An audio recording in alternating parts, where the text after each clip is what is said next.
Estudiamos para todo, para ser abogados, para ser actrices, pero nunca para comprar vivienda. ¿Cómo? Conociendo los derechos y los deberes que tenemos como consumidores de vivienda en Colombia. Te vamos a pasar mucho de este contenido donde vas a aprender a comprar vivienda en Colombia a lo bien. Hola, para mí es un placer presentar a mi profe de Airbnb. Yo tuve dos profes, Maurice Ofra y Felipe Rojas, y hoy les traigo el super profe.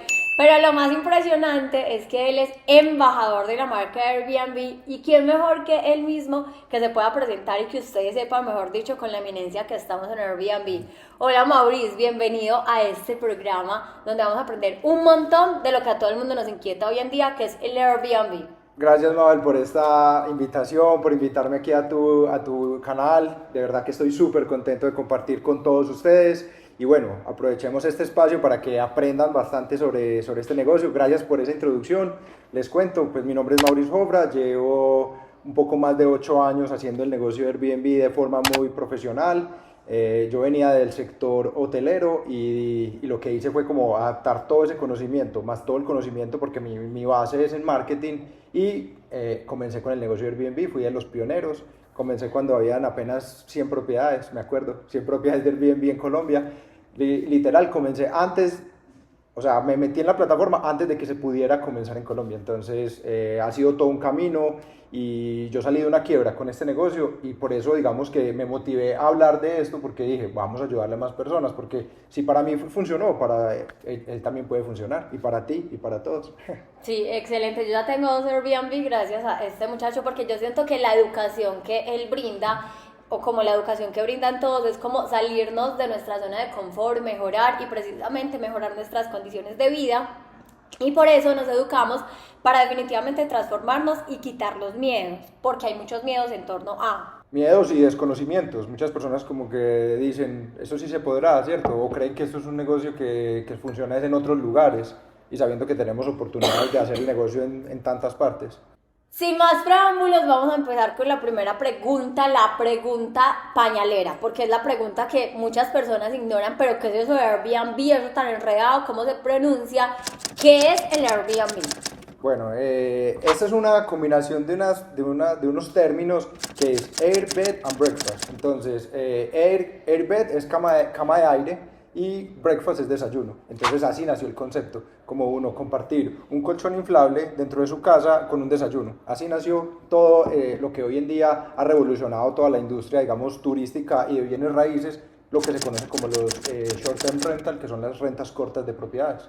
Excelente, es como que ya las personas no van directamente a un hotel, sino que la idea es vivir como más la experiencia. Yo recuerdo mucho en la clase que él nos contaba que recién llegaba de Brasil, y él quería vivir la experiencia de una persona de Brasil, y buscó como un Airbnb en una favela. Entonces sí, la idea es como vivir más la experiencia en la región, hospedándonos como en habitaciones normalmente de larga estancia, para vivir mucho más la cultura. Entonces el Airbnb es como salirme de esa zona hotelera para vivirla, para donde yo voy, más la pasión y la cultura de la región. Claro. Algo así es el Airbnb. Sí, o sea, digamos que en Airbnb me fui enamorando de Airbnb, digamos, de los dos lados, como anfitrión o como host, que es uno que pone sus propiedades, o también como viajero, porque tuve la oportunidad de ir una vez a Nueva York y quedarme, digamos, en un barrio, o quedarme en una zona donde literal era compartir con la comunidad. Entonces compartir con la gente, como enterarse, buscar, y para mí eso fue una de las primeras experiencias. Y luego las experiencias en Europa, porque digamos que allá lo que son los bed and breakfast existen de toda la vida, o sea, pero no en el concepto de Airbnb, pero que es compartir y realmente uno poder tener el contacto con una persona local, y entonces eso uno se enamora. Y yo después de esto, digamos que para mis viajes, sea de trabajo, sea de negocio, yo ya digo, más de 3 días Airbnb, menos de 3 días hotel, o menos de 2 días hotel, porque es como son dos formas diferentes de conocer una cultura y una ciudad. Total. El Airbnb, pues es importante que conozcan que se reúne como en una plataforma, y ahí es donde se cambia el concepto, porque simplemente como que uno monta o sube la unidad de habitación en la plataforma, y ya pues están las personas que ponemos los inmuebles en la plataforma, y están también los que la usamos como usuarios de ese Airbnb, porque hay personas que de pronto no están tan alineadas con el concepto y dicen, pero ¿dónde está eso? Pues es una plataforma y cuando vamos a viajar, no sé, a Jericó, que Maurice tiene un hotel en Jericó, Sí, se llama hotel. un apartahotel, se Es llama a un su lado. apartahotel a su lado, entonces uno incluso para ir a un pueblo tan pequeño o algo mucho más grande se puede hacer a través de Airbnb. Voy bien, va bien Súper bien, alumna. vamos súper bien. Sí puse atención en el estudio. Perfecto.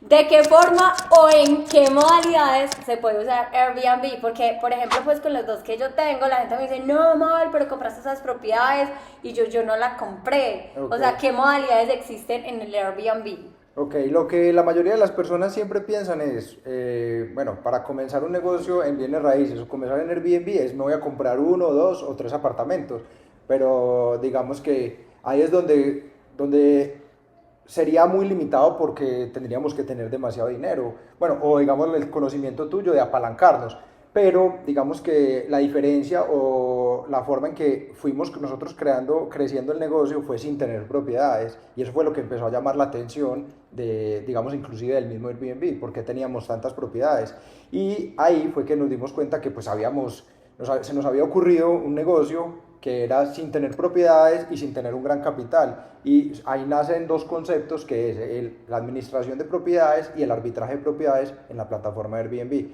Pero digamos que ya la tercera modalidad, que es la que yo recomiendo como última, primero comenzar de estas dos formas y la última opción es inversionista, que es lo que la mayoría de las personas piensan, que es, bueno, me compro un apartamento, lo publico en Airbnb y para mí ese es como decir el último camino. Y la gente comienza al revés y comete errores de entrar a, no sé, meterse con una propiedad que de pronto no es la más rentable, pero pues como ya depositó ahí su confianza y su amor, entonces ya está sesgado a simplemente a sacarle dinero a esa propiedad, sabiendo que puede existir mucho más potencial en otras. Es que definitivamente yo a mis estudiantes eso se lo recalco mucho. Usted lo primero que tiene que hacer es perder el capote, es decir, tienes que perder el miedo, experimentar con poco para luego llegar a mucho y precisamente ya si quieren comprar, pues empezar a comprar. Yo te conté en estos días que me tocó cancelar una cita, que estaba firmando las escrituras de mi primer Airbnb con matrícula inmobiliaria hotelera, ¿sí se acuerdan? Okay, o sea, sí, todo sí. se conectó, pero pues después de que ya tenemos Airbnb en su arriendo o arbitraje, entonces para hablarlo como a idioma super paisa, el Airbnb de arbitraje es el que yo hago, simplemente cojo un inmueble, le digo a la persona que lo voy a rentar, eso también me lo dijo el profe, ser súper claros, esto va para renta corta y pues que en el conjunto, en el lugar donde lo voy a hacer, esté autorizada la renta corta. Y por ejemplo, mi hermano, él lo hace por administración. Yo invierto, él administra y otra persona es dueña de la propiedad. Entonces, como que existe por administración, que es cuando no tengo tantos recursos, pero sí sé porque me eduqué para hacerlo. Ofrecerle a la tía, a la abuela, venga mi hija, yo le administro eso y empiezan a ganar platica para empezar a formar pues como su patrimonio. El otro es el arbitraje, que es el subarriendo, y el otro es cuando yo decido invertir. Sí, así es. De hecho, son como estas nuevas profesiones del siglo XXI, ¿cierto? Por ejemplo, hace unos años no conocíamos que, no, el community manager no existía, pues eran como profesiones que no existían. Y ahora existe una profesión que se llama el property manager, que es un gerente de propiedades. Y ese es lo que nosotros formamos, a una persona que se puede hacer gerente de propiedades para ser coanfitrión o para que cree su portafolio de rentas. Porque el mercado es tan grande que uno dice, no, es que ya hay muchas personas en eso, pero es que una empresa o una persona, luego de que administra más de 100 propiedades, ya es demasiado loco, o sea, es demasiado grande, demasiado loco. Yo llegué a tener más 85 propiedades y ya era una estructura de negocio gigante. Antecitos de que comenzara la pandemia tenía ese número de propiedades. ¿Qué te eso administrar tantas propiedades? Claro, o sea, una se administra, pero ya cuando empieza a verlo uno en escala, ahí es cuando ya, digamos, empiezan los desafíos ya, como que bueno, uno dice, esto es un buen negocio, pero pues obviamente como todo buen negocio requiere tiempo, requiere esfuerzo y que la gente no crea pues que esto es dinero fácil, porque dinero fácil no existe. Ahí vamos, como ya cuando uno se empieza a estructurar, me gustó el negocio, pero ¿qué datos básicos o documentos debo tener para iniciar en este negocio? Porque hay unos datos que debemos de tener para abrir y esta se complementa mucho con la pregunta que sigue es, ¿todos los inmuebles sirven para Airbnb? Porque te lo juro que a mis espacios personalizados, yo vi unos espacios personalizados, llegan como, no, yo compré ese apartamento para uso de Airbnb, Yo le pregunté al portero y él me dijo que sí se podía, y yo digo, pero no es así. Entonces, como que al principio, ¿qué documento requiero cuando quiero empezar el Airbnb y qué inmuebles sirven para hacer Airbnb? Bueno, entonces lo primero es que tenemos que, obviamente, yo no sé tú dónde estás, tú puedes estar localizado en muchos países porque obviamente nuestro contenido en español llega a muchos lugares, ¿cierto? No todos los países lo tienen regulado. Digamos que hay países que ya han ido regulando el tema, como México, como Colombia, pero hay otros países como Bolivia, Perú, donde no hay tanta regulación en el tema. Digamos que entonces aquí hago un paréntesis y vamos a hablar pues el caso de Colombia, que es donde estamos y donde pues muchas personas digamos que sienten empatía con nosotros pues por nuestro acento, que nos sienten bien paisas, ¿cierto? Pero entonces acá el caso de, para las personas que están en Colombia, el Airbnb ya está regulado como negocio, ¿cierto? Igual que como, o sea, todo eso es un concepto de las economías compartidas o plataformas compartidas, como lo es Rappi, bueno, Globo en otros países, como lo es Uber, como lo es estas plataformas. Entonces ya se ha ido regulando. Entonces cuando se entra a la regulación es un negocio totalmente legal y tiene que cumplir las propiedades unas características.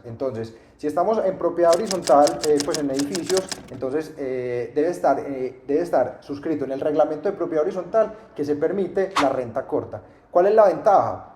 La ventaja es que un edificio puede cambiar su reglamento de propiedad horizontal, o sea, lo pueden cambiar cuando quieran, o sea, eso es simplemente un documento público que está en notaría y si los propietarios de ese edificio se dan cuenta que aquí hay un potencial muy grande, pues lo pueden cambiar, porque es como, o sea, tú llegas y pones un dinero en una propiedad y de pronto te das cuenta que le puedes sacar muchísimo más dinero, digamos, haciendo rentas cortas, entonces ahí lo puedes hacer. Entonces, para hacer rentas cortas, hay que tener muy claro, rentas cortas es inferior a 30 días y rentas, digamos, medias o largas y superior a 30 días. Entonces, cuando se hacen rentas cortas es cuando se considera una renta turística.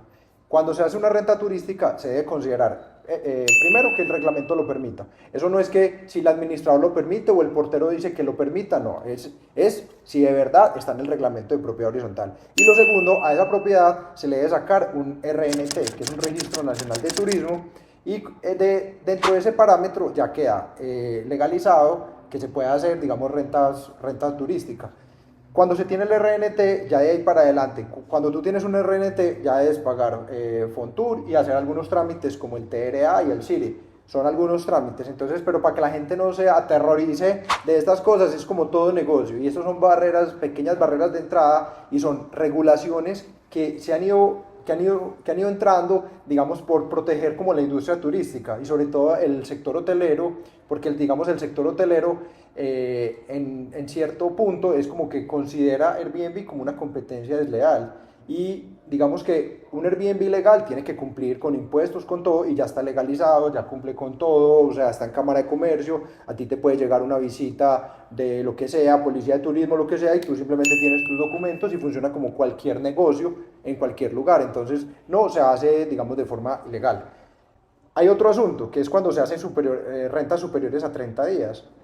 Cuando se hacen rentas superiores a 30 días, ahí no es una renta turística, se puede hacer también a través de la plataforma Airbnb y no hay que tener registro nacional de turismo. Entonces mucha gente dice, no, pero es que, ¿qué gracia va a ser más a 30 días? Pues hay muchas zonas donde sí funciona, o sea, no es que funcione en todas las ciudades, en todos los lugares, pero esas rentas también funcionan porque hay que analizar, es como la tendencia que tiene un lugar, una región, a traer esas personas.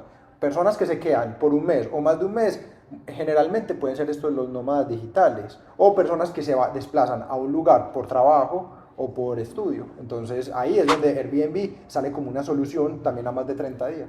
Tú te me estás adelantando para la siguiente pregunta, pero para poder finalizar esto también existe la matrícula inmobiliaria que es 100% full comercial y que pues ya definitivamente en la propiedad horizontal está, pero ya la matrícula inmobiliaria como tal sale como comercial y ya el uso de Airbnb está autorizado, que creo que es para donde vamos. O sea, regularizar todo, y por ejemplo una ciudad como Medellín o ciudades donde la mistura o zonas donde la mistura es hotelera para renta corta, salen ya con matrícula inmobiliaria comercial. Exacto, pero a pesar de que tenga la matrícula inmobiliaria comercial, debe tener en el reglamento de propiedad horizontal permitido, o sea, una frasecita, en esta propiedad se permite el uso como vivienda turística. Ya, con esa frasecita se hace.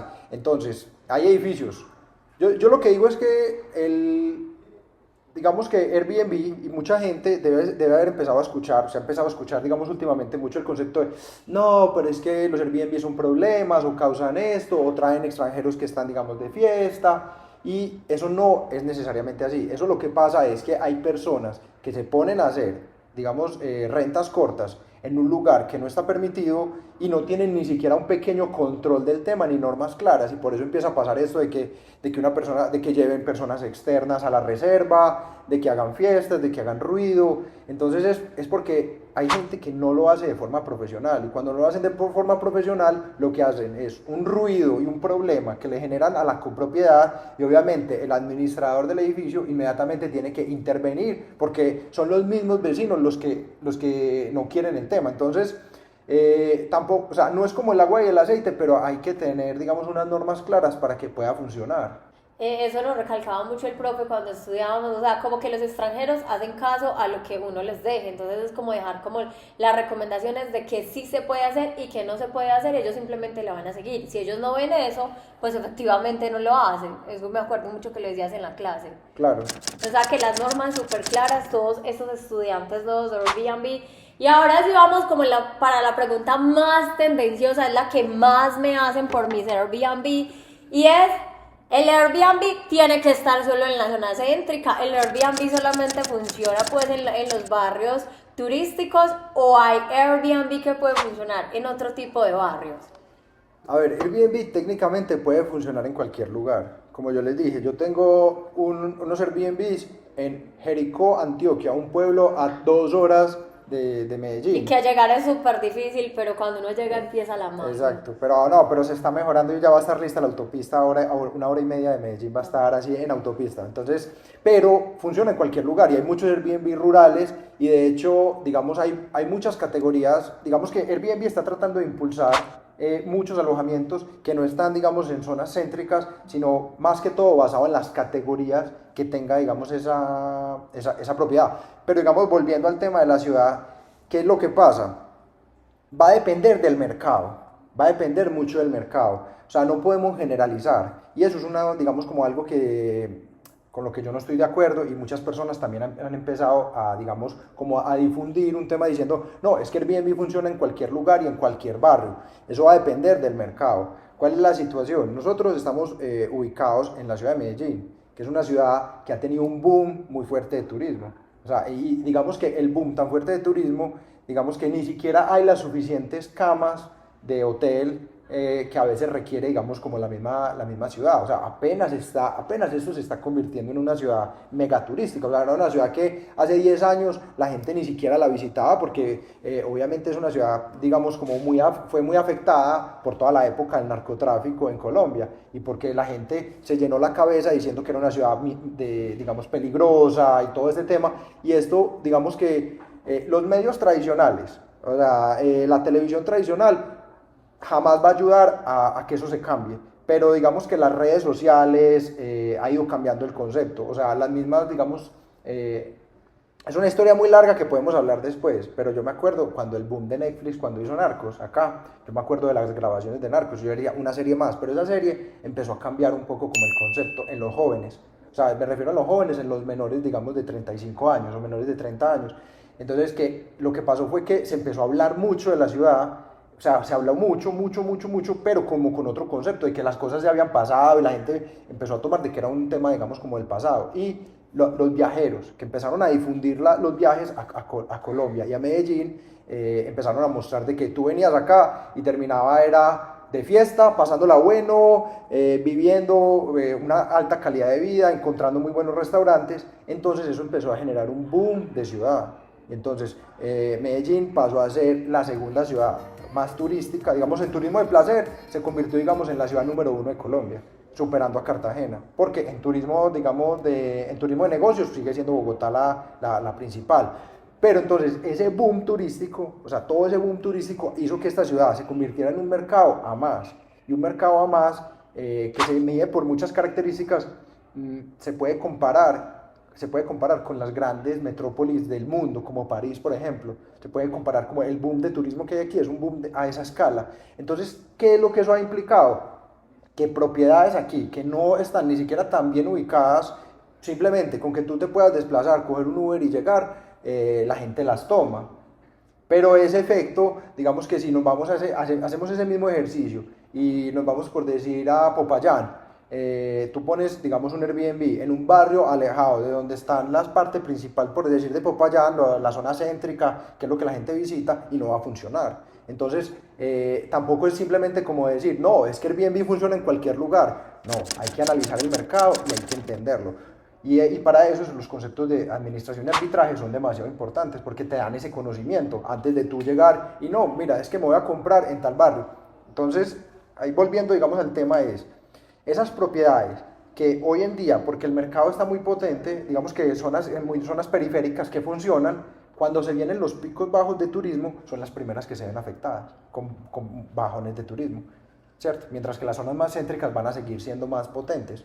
Entonces es como, es un fenómeno que no se puede simplemente como decir, es así chiquitico y miramos esto, no hay que mirar todo el panorama. Sí, y es lo que tú dices de la renta de 30 días o de las necesidades diferentes, porque tú en la clase nos hablabas de renta para LGTBI, para hospitalario, educativo, empresarial, familiar, entonces entender yo para qué estoy haciendo mi Airbnb y quién es mi avatar, y por supuesto, si mi avatar es una familia, probablemente yo en 3 semanas no vaya a tener tanta ocupación, entonces eso es súper importante. Vamos a finalizar y la pregunta estrella que me han hecho muchas personas es cómo se monetizan los recursos de Airbnb, porque algo que a mí me llamó mucho la atención en realidad era que todo el mundo como, ay, el dólar está súper costoso, ¿qué vamos a hacer? Y yo pues como cuando estudié yo dije, pues pongamos la caneca donde esté cayendo el dólar, entonces Airbnb es una transferencia internacional, pero ¿cómo hago yo para sacarla? ¿Cómo ser más asertivo para optimizar estos recursos? Tú que eres el experto, okay. Porque yo estoy en ese proceso de aprendizaje. Okay.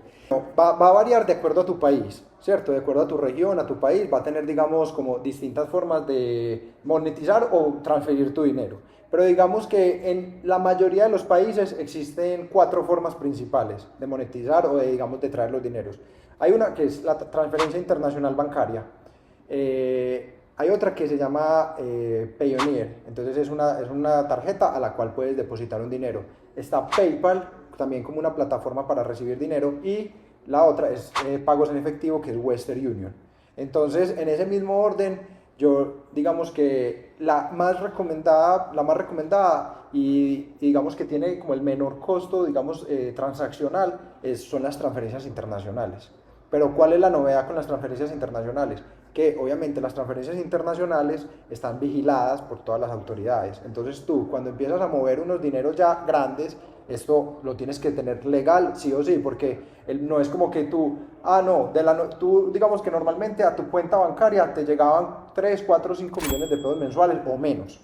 Y de pronto de la noche a la mañana, que todos pasamos por esa etapa. A mí me pasó que ya tú empezaste a mover dineros considerables y te empiezan a entrar, digamos, 30 millones de pesos mensuales a la cuenta, pues llega un momento donde el banco te va a decir, venga papito, ¿qué es lo que está pasando aquí? ¿Cierto? El banco te va a decir, venga, calma, cuéntenos qué es lo que está haciendo, porque obviamente los bancos están asociados digamos, con el gobierno, y ellos tienen que hacer una cosa que se llama SARLAF, tú los conoces, y es como evitar actividades fraudulentas o lavado de activos. Entonces, eso se hace parte de la legalidad del negocio. O sea, cuando tú recién comienzas, pues, y estás recibiendo un poquito, eso pues no hace como mucho hueco, mucho ruido. Pero ya cuando empiezas a crecerlo, sí o sí tienes que empezar a organizarlo.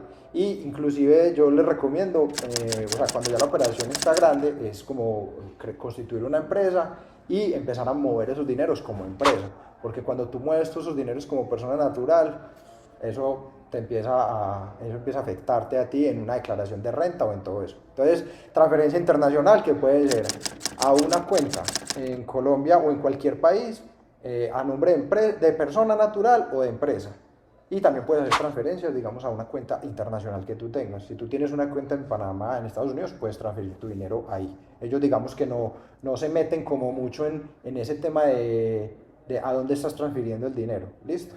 El segundo metodología se llama Payoneer. Es una plataforma que se ha hecho muy popular en el exterior de Estados, o sea, cuando digo el exterior es por fuera de Estados Unidos, que es como una solución de pagos. Entonces, Payoneer funciona como un sistema para tú recibir dineros, sea de Amazon, sea de Fiverr, sea de Freelancer, sea de Payoneer, sea de VRBO, de muchas empresas. Entonces simplemente funciona como una plataforma que está anclada a unas cuentas en Estados Unidos, en Nueva York. Entonces simplemente con Bank of America. Entonces simplemente lo que hace es que Airbnb transfiere a esa cuenta de Bank of America y a ti se te ve el dinero en una tarjeta Payoneer, que es una tarjeta y una cuenta que a esa cuenta le asocian una tarjeta Mastercard. Y tú esa tarjeta Mastercard la puedes usar para cualquier compra en cualquier lugar. Entonces esa es una metodología.